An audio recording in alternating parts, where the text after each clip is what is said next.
السلام علیکم ورحمۃ اللہ تعالی وبرکاتہ۔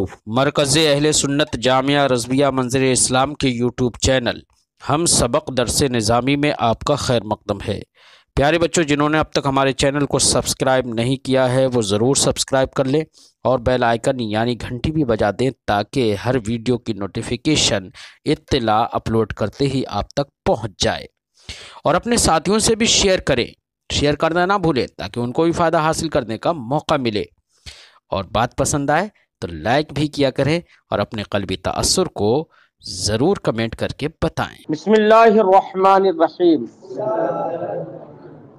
باب ما جاء فی قیام شہر رمضان،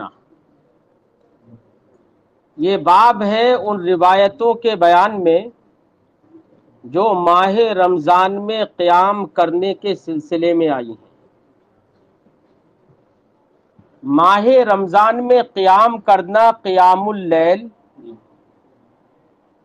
یا قیام شہر رمضان، اسی کی تعبیر دوسرے لفظوں میں تراویح سے کی جا سکتی ہے، یعنی یہ باب تراویح کے بیان میں ہے۔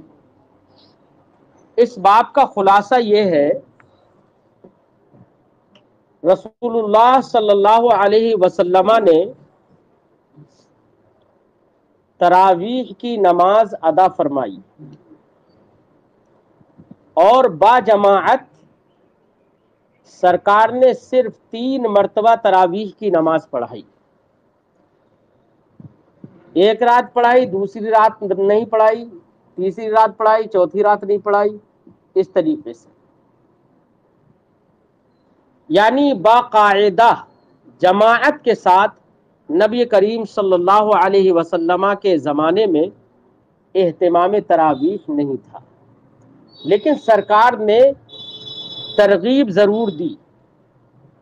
حکم اس لیے نہیں دیا کیونکہ سرکار تو شارع اعظم ہے۔ نبی کریم صلی اللہ علیہ وسلم با جماعت تراویح پڑھنے کا اور لوگوں کو پڑھانے کا اگر حکم دے دیتے، اور یہ ایک اچھا نظم و نسق کے ساتھ جماعت کے ساتھ باقاعدہ تراویح اگر پڑھی جاتی سرکار کے زمانے میں تو سرکار کو بھی پسند آتی، اور اللہ کے رسول صلی اللہ علیہ وسلم کو جو پسند آئے، خدا کو بھی پسند آئے، تو یہ ممکن تھا کہ تراویح کی نماز فرض یا واجب ہو جاتی۔ اس لیے سرکار نے باقاعدہ نظم کے ساتھ، نسق کے ساتھ تراویح کی نماز سب کو نہیں پڑھائی۔ ہاں، 3 دن سرکار نے تراویح کی نماز پڑھائی، اور جو 3 دن پڑھائی تو حضرت ابوبکر صدیق کے زمانے میں بھی اسی طریقے سے تراویح کی نماز بغیر نسق و نظم کے ساتھ پڑھی جاتی رہی، لیکن یعنی قاعدے سے اہتمام نہیں ہوتا تھا۔ لیکن حضرت عمر فاروق رضی اللہ تعالی عنہ نے اپنے دور خلافت میں باقاعدہ تراویح کی نماز کو بجماعت نظم و نسق کے ساتھ کروایا۔ ایک مرتبہ آپ مسجد نبوی شریف میں اس وقت داخل ہوئے جس وقت لوگ ابی بن کعب رضی اللہ تعالی عنہ کو آپ نے امام مقرر کیا تھا، اور ان کے پیچھے لوگ نماز پڑھ رہے تھے، تو آپ نے دیکھا کہ نظم و نسق کے ساتھ تراویح پڑھ رہے ہیں لوگ، تو آپ کے زبان سے یہ الفاظ نکلے تھے، نعمت ہذہ البدعہ، یہ کتنی اچھی بدعت ہے۔ بدعت اس لیے کہا کیونکہ یہ نظم و نسق سرکار کے زمانے میں نہیں تھا، اس لیے بدعت کہا۔ اور بدعت کے ساتھ میں فرمایا نعمت،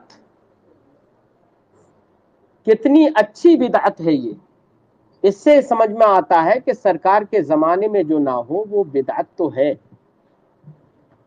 بدعت کا معنی انوکھی اور نئی چیز جو سرکار کے زمانے میں نہ ہو، تو بدعت تو ہے، لیکن بدعت، ہر بدعت ضلالت ہے، گمراہی ہے۔ اس کی سخت تردید ہو جاتی ہے اسی حدیث کے ٹکڑے سے کہ آپ نے نعمت ہذہ البدعہ کہا، یا نعمت البدعۃ ھذہ کہا۔ تو اس سے معلوم ہوا کہ کچھ بدعتیں حسن بھی ہوتی ہیں، جیسے کہ حضرت عمر بن خطاب رضی اللہ تعالیٰ عنہ نے یہاں پر فرمایا۔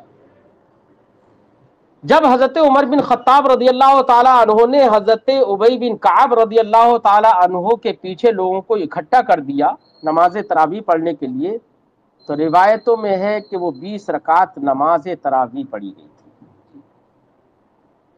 اگرچہ بعض روایات میں یہ بھی ہے، سرکار سے مروی ہے کہ سرکار نے 41 رکعت نماز پڑھی،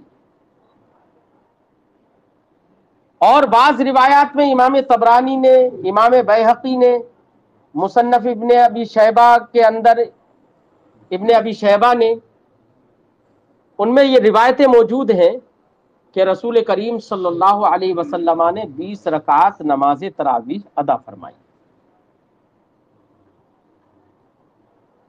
تو 20 رکعت کا بھی ثبوت ہے اور 41 رکعت کا بھی ثبوت ہے، لیکن 20 رکعت والی جو تراویح کی جو روایتیں ہیں، صحابہ کرام کا عمل انہی پر ہی رہا ہے۔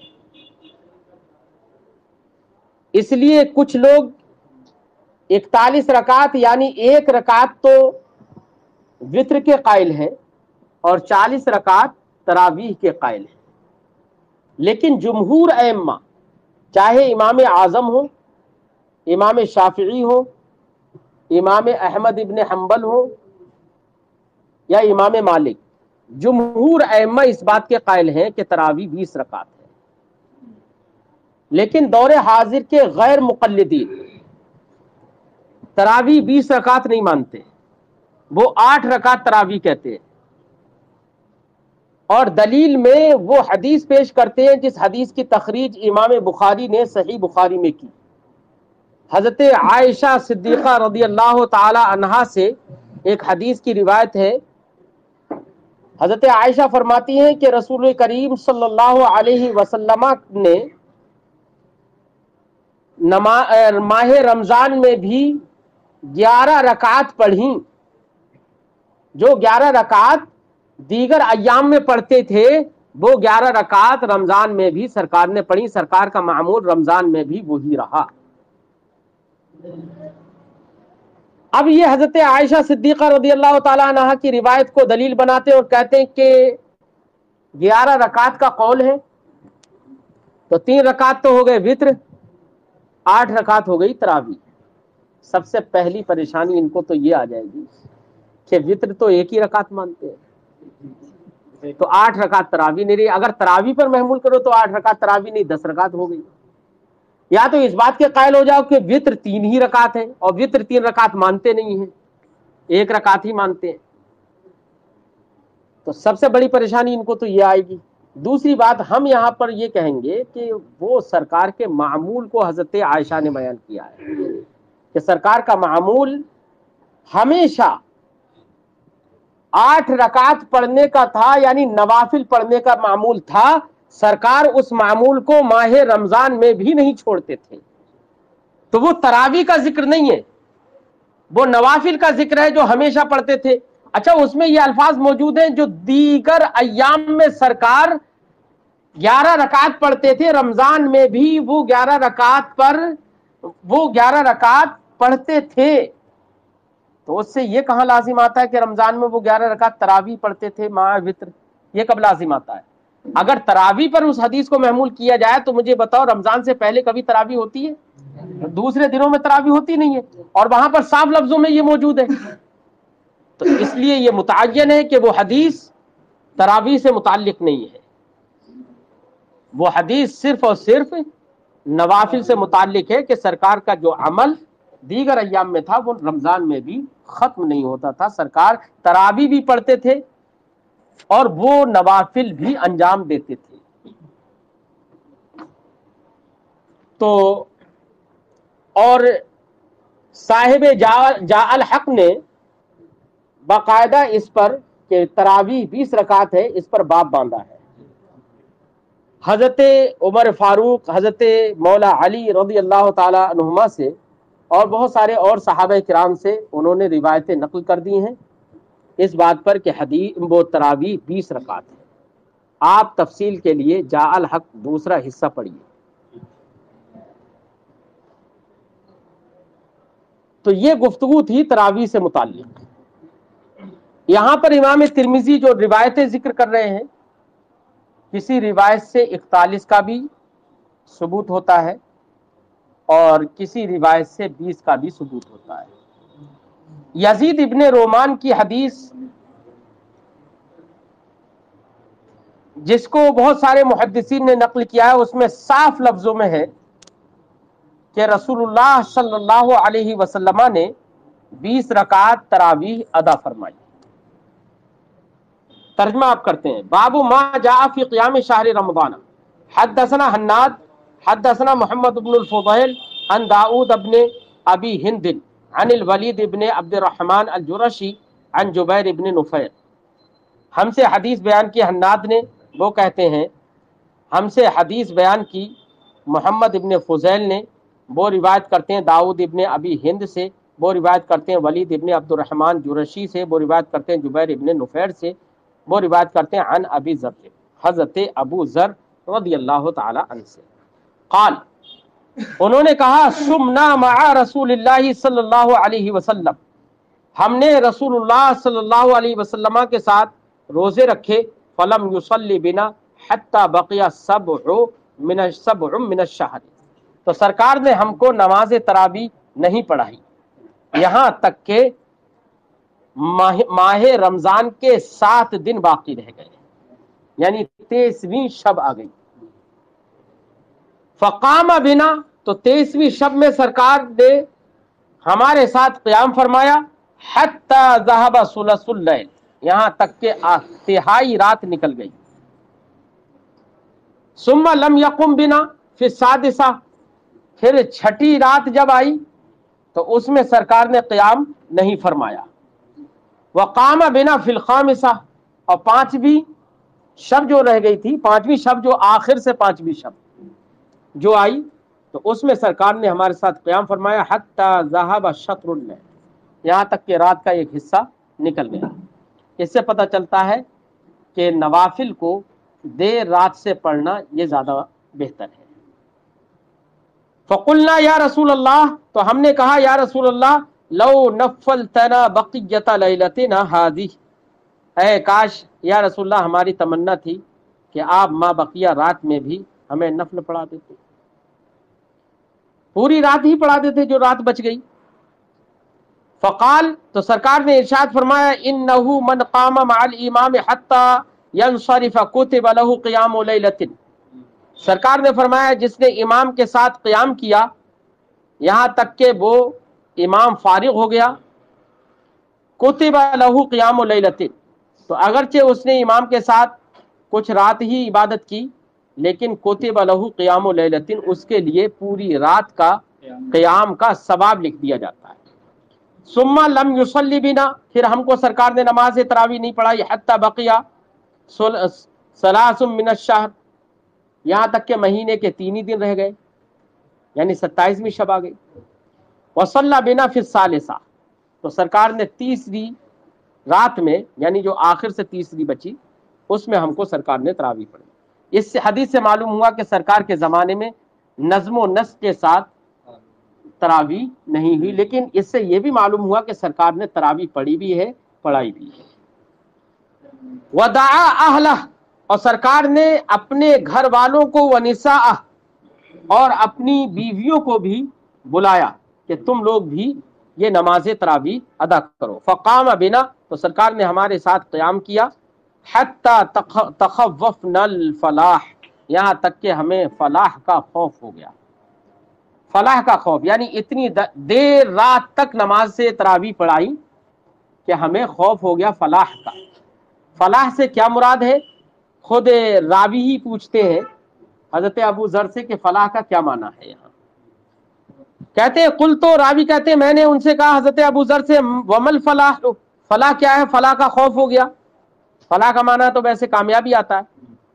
قالا، سرکار انہوں نے حضرت ابو ذر نے کہا السحور، فلاح کا معنی یہاں پر سحور ہے، یعنی اندیشہ سحری کا ہو گیا کہ سحری کا وقت آنے والا ہے، اتنی دیر رات تک نماز پڑھی اور پڑھائی. تو اب سحور کو فلاح کہنا یہ بھی ایک معنی خیز ہے. لوگوں کی جسم اور صحت کے لیے بھی سحری مفید ہے، نہیں کھائے گا تو بیمار ہو جائے گا. تو اس میں مزید کامیابیاں بھی ہیں اور بھی بہت ساری مزید کہ نبی کریم نے فرمایا بھی ہے، کیا بھی ہے. تو اس فعل کو انجام دینا کامیابی سے خالی نہیں ہوگا. قال ابو عیسیٰ ھذا حدیث حسن صحیح، امام ترمذی فرماتے ہیں یہ حدیث حسن صحیح ہے. واختلف اہل العلم فی قیام رمضان، اہل علم نے قیام رمضان کے سلسلے میں اختلاف کیا. فرآ بعضهم، تو بعض نے یہ نظریہ رکھا ان یصلی 41 رکعہ یا ان یصلی، کہ وہ نماز پڑھنے والا، تراویح پڑھنے والا شخص 41 رکعت پڑھے مع الوتر، وطر کے ساتھ. تو 3 رکعت وطر اگر مانے تب تو پھر کتنی 38 رکعت رہ گئی، اور 1 رکعت وطر مانے تو 40 رکعت. وہوا قول سفیان الثوری، یہ قول ہے امام سفیان ثوری کا، عبداللہ ابن مبارک کا، والشافعی، اور ایک روایت میں امام شافعی کا بھی یہی قول ہے. وقال شافعی، ایک لائن چھوٹ گئی، وہوا قول اہل المدینہ، یہ اہل مدینہ کا قول ہے. والعمل على هذا عندهم بالمدینہ، اسی پر عمل مدینہ منورہ میں ان علماء کے نزدیک ہے. وَأَكْثَرُ أَهْلِ الْعِلْمِ عَلَى مَا رُوِيَ عَنْ عَلِيٍّ وَعُمَرٍ، اور اکثر اہل علم اس پر ہے جو مروی ہے حضرت علی سے، حضرت عمر سے، وغیرہما، اور ان کے علاوہ سے. میں نے بتایا کہ صاحب جاء الحق نے، علامہ احمد یار خان نعیمی علیہ رحمت و رضوان نے جاء الحق کے اندر ایک باب باندھا ہے تراویح کا، کہ تراویح 20 رکعت ہیں. وہاں پر امام انہوں نے بہت ساری روایتیں نقل کر دی ہیں، تقریباً بیہقی یا طبرانی وغیرہ کی جتنی بھی روایتیں ہیں انہوں نے سب ذکر کر دی ہیں. من اصحاب النبی صلی اللہ علیہ وسلم، جو حضرت علی، حضرت عمر اور ان کے علاوہ دیگر اصحاب نبی صلی اللہ علیہ وسلم سے روایت حدیث ہے. کس بات پر؟ 20 رکعتن، کہ 20 رکعت تراویح ہے. وہ قول سفیان الثوری، یہی قول ہے سفیان ثوری کا، عبداللہ ابن مبارک کا اور امام شافعی کا. وقال شافعی، اور امام شافعی نے کہا وَهَكَذَا أَدْرَكْتُ بِبَلَدِنَا بِمَکَّہ، اسی طریقے سے میں نے اپنے شہر مکہ میں لوگوں کو پایا یصلون 20 رکعتن، کہ وہ 20 رکعت پڑھتے ہیں. آج مگر غیر مقلدین 20 رکعت نہیں پڑھتے ہیں.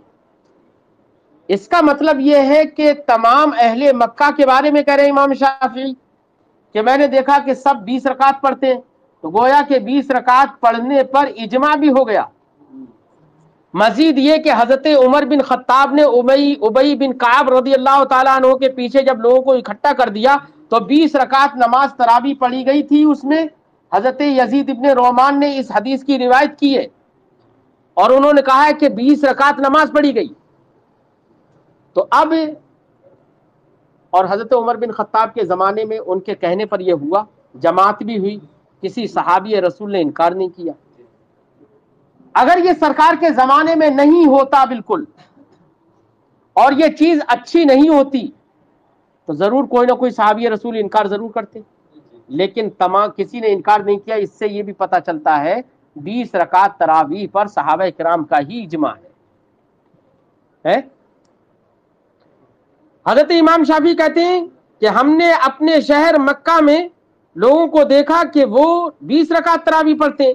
وقال احمد، اور امام احمد نے کہا روی فی ھذا الوان، تراویح کے سلسلے میں مختلف روایتیں مروی ہیں. الوان رنگ برنگی، رنگ برنگی سے مراد طرح طرح کی، کسی میں یہ تعداد ہے کسی میں وہ تعداد ہے.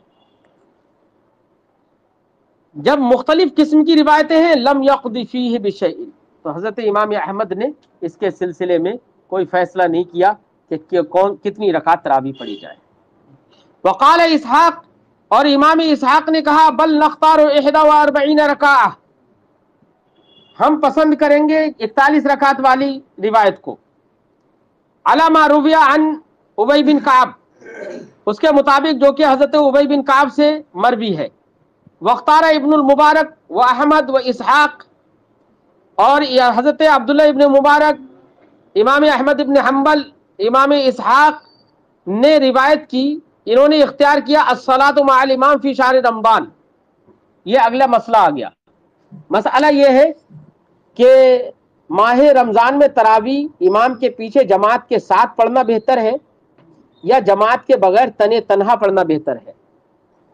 تو یہ حضرات یہ کہتے ہیں، یہ تینوں حضرات، کہ امام کے ساتھ ماہ رمضان میں تراویح پڑھنا یہ بہتر ہے، جبکہ امام شافعی رضی اللہ تعالیٰ عنہ یہ کہتے ہیں کہ تنے تنہا پڑھنا وہ بہتر ہے۔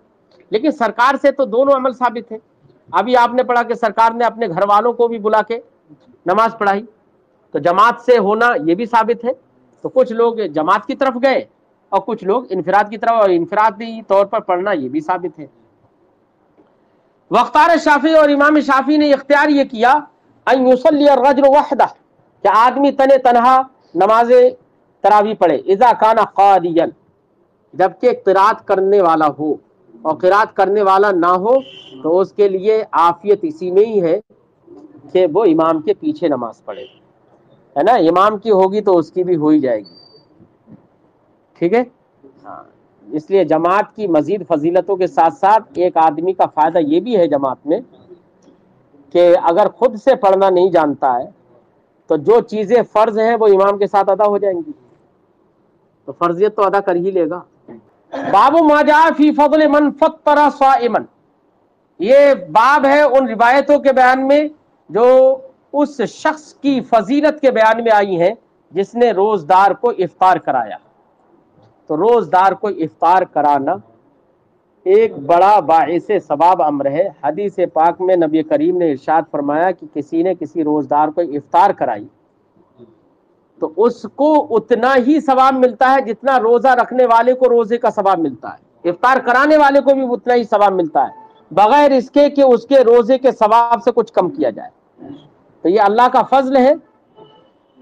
صحابہ کرام نے عرض کی یا رسول اللہ، ہم میں سے کچھ لوگ ایسے بھی ہیں جو افطار کرا ہی نہیں سکتے، بہت زیادہ مال و متاع نہیں ہے، اچھے کھانے بھی نہیں بنا پاتے، نہیں بنا سکتے، اتنا پیسہ نہیں ہے، دولت نہیں ہے، بہت سارے لوگ ایسے ہیں۔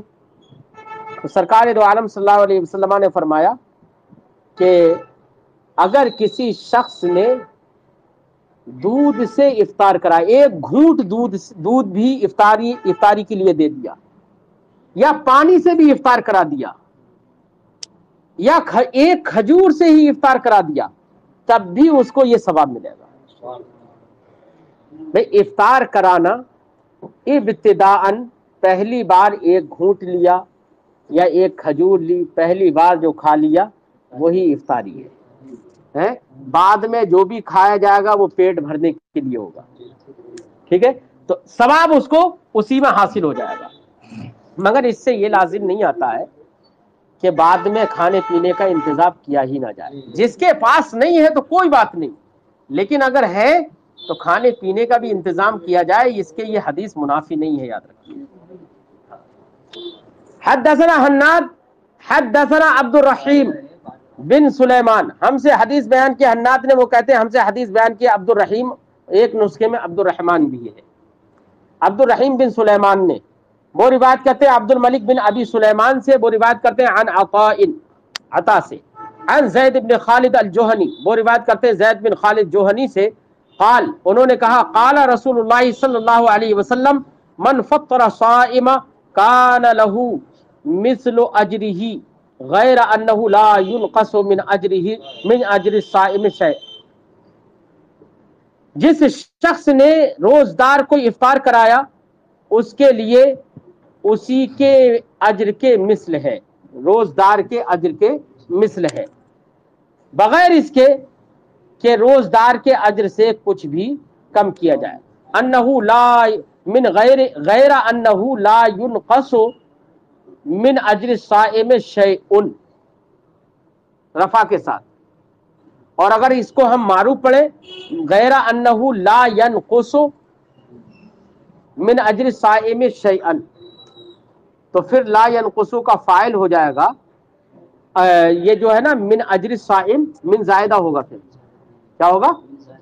تو اب یہ فاعل بن جائے گا لا ینقصو کا، کیونکہ فاعل پر حرف جار داخل ہو جائے وہ زائد ہوتا ہے، جیسے کفا باللہ شہیدہ۔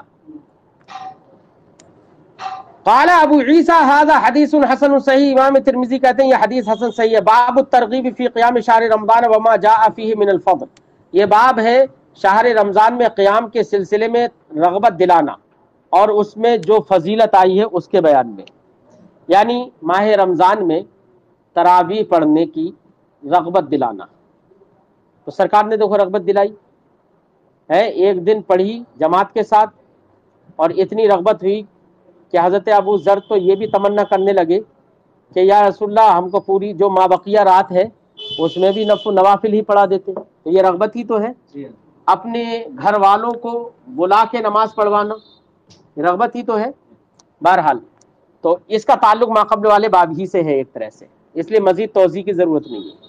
حدثنا عبد بن حمید، ہم سے حدیث بیان کیا عبد بن حمید نے، وہ کہتے ہیں حدثنا عبد الرزاق، ہم سے حدیث بیان کی عبد الرزاق نے، وہ کہتے ہیں حدثنا معمر عن الزہری، ہم سے حدیث بیان کی معمر نے روایت کرتے ہوئے ابن شہاب زہری سے، عن ابی سلمہ، وہ روایت کرتے ہیں حضرت ابو سلمہ سے، عن ابی ہریرہ، وہ حضرت ابو ہریرہ سے روایت کرتے ہیں، قال انہوں نے کہا کان رسول اللہ صلی اللہ علیہ وسلم یرغب فی قیام رمضان من غیر ان یأمرہم بعزیمہ، رسول کریم صلی اللہ علیہ وسلم ماہ رمضان کے قیام کی رغبت دلاتے تھے۔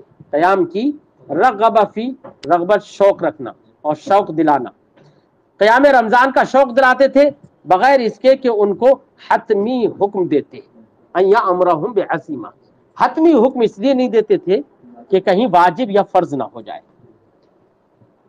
وَيَقُول، اور فرماتے تھے من قام رمضان ایمانا و احتسابا غفر له ما تقدم من ذنبہ، جس شخص نے ماہ رمضان کا قیام کیا ایمان کے ساتھ اور طلب ثواب کے طور پر، احتساب کا معنی طلب ثواب کرنا، طلب ثواب کے طور پر قیام کیا، یعنی خلوص و للہیت مقصود ہے، اس سے خلوص و للہیت ہو، ریاکاری اور دکھاوا نہ ہو۔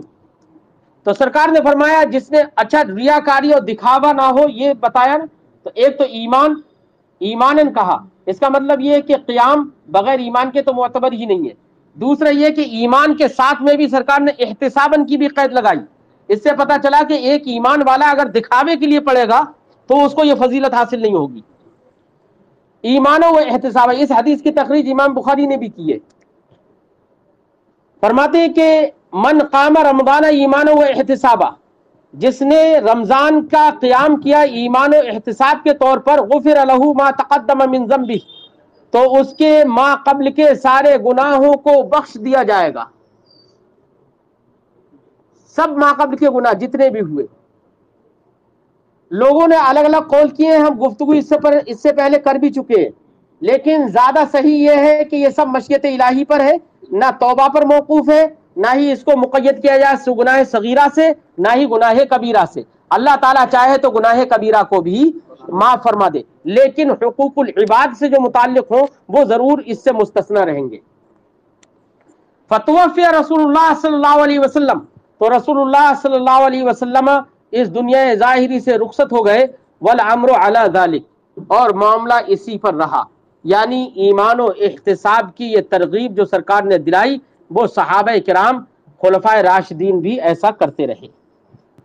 ثم کان امر کذالک فی خلافت ابی بکر، پھر اسی طریقے کا معاملہ حضرت ابو بکر صدیق کی خلافت میں رہا، وصدرا من خلافت عمر بن الخطاب، اور حضرت عمر بن خطاب کی دور خلافت کے آغاز میں بھی رہا۔